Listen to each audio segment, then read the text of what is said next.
Electric field को जिन lines के द्वारा डिनोट किया जाता है इन्हें इलेक्ट्रिक फील्ड लाइंस कहते हैं। ये शो करती है कि इलेक्ट्रिक फील्ड प्लस चार्ज से बाहर स्पेस में माइनस की तरफ में आगे बढ़ रहे हैं।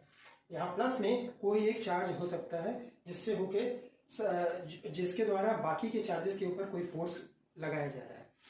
जब भी जिस जगह से इलेक्ट्रिक फील्ड गुजरती है या निकल रही होती है वो एरिया क्या कहलाता है? स्ट्रॉन्ग फील्ड रीजन कहलाता है, क्योंकि वहां पे इलेक्ट्रिक फील्ड बहुत डेंस होता है। वहां से निकल के ये इलेक्ट्रिक फील्ड पूरे मॉलिक्यूल के सरफेस से होते हुए स्पेस में चली जाती है, तो वहां पे जो इलेक्ट्रिक फील्ड का प्रभाव होता है, इफेक्ट होता है, वो वीक हो जाता है। इलेक्ट्रिक फ्लक्स, जब ये इलेक्ट्रिक फील्ड्स किसी सरफेस से होके गुजरती है, किसी मॉलिक्यूल के सरफेस से किसी पार्ट से होके गुजरेंगी, तो सरफेस एरिया जितना ज्यादा बड़ा होगा उसका इलेक्ट्रिक फ्लक्स उतना ही बड़ा होता है, उससे उतना ही ज्यादा होता है। क्यों? क्योंकि सरफेस एरिया जितना बड़ा रहेगा उससे उतनी ही ज्यादा इलेक्ट्रिक फील्ड्स अंदर में गुजर सकेंगी। इसे क्या कहते हैं? Electric flux. इलेक्ट्रिक फ्लक्स जो होता है इलेक्ट्रिक फील्ड और एरिया, सरफेस का जो एरिया है उसके साथ जो रिलेशन होता है उसे इलेक्ट्रिक फ्लक्स कहते हैं।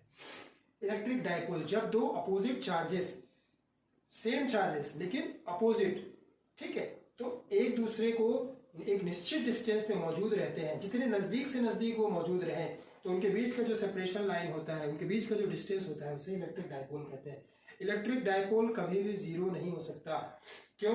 क्योंकि भले ही अपोजिट चार्जेस है, मॉलिक्यूल के अंदर प्लस चार्ज माइनस चार्ज सारे चार्ज होते हैं, तो नजदीक के जो प्लस और माइनस चार्ज उनके आसपास भी इलेक्ट्रिक फील्ड जा रहा है। भले ही वो चार्ज आपस में एक दूसरे को मिलकर न्यूट्रल कर दे, लेकिन उसके जो इलेक्ट्रिक फील्ड जा रहा है उसकी वजह से उसका डायपोल कभी भी जीरो नहीं हो सकता।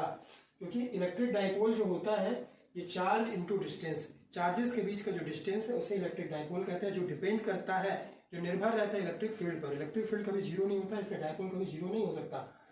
एग्जाम्पल में होता है H2O, CH4 और वाटर। इसमें जो मौजूद ऑक्सीजन रहता है ये अपने ऑक्टेन को पूरा करने के लिए, जो हमने केमिस्ट्री में पढ़ा है कि ऑक्सीजन हमेशा अपने ऑक्टेन को पूरा करने के प्रयास में रहता है, तो अपने ऑक्टेन को पूरा करने के लिए कुछ चार्जेस, पार्शियल चार्जेस अपनी तरफ खींच लेता है, पार्शियल चार्जेस हाइड्रोजन की तरफ रह जाता है। तो ये पूरी तरह से इन पे चार्ज रह ही नहीं पाता है, इस वजह से जो पार्शियल इस पे रह जाएगा, पार्शियल इस पे रह जाएगा, इसलिए कभी भी डायपोल जो होता है वो कभी भी जीरो नहीं हो पाता है।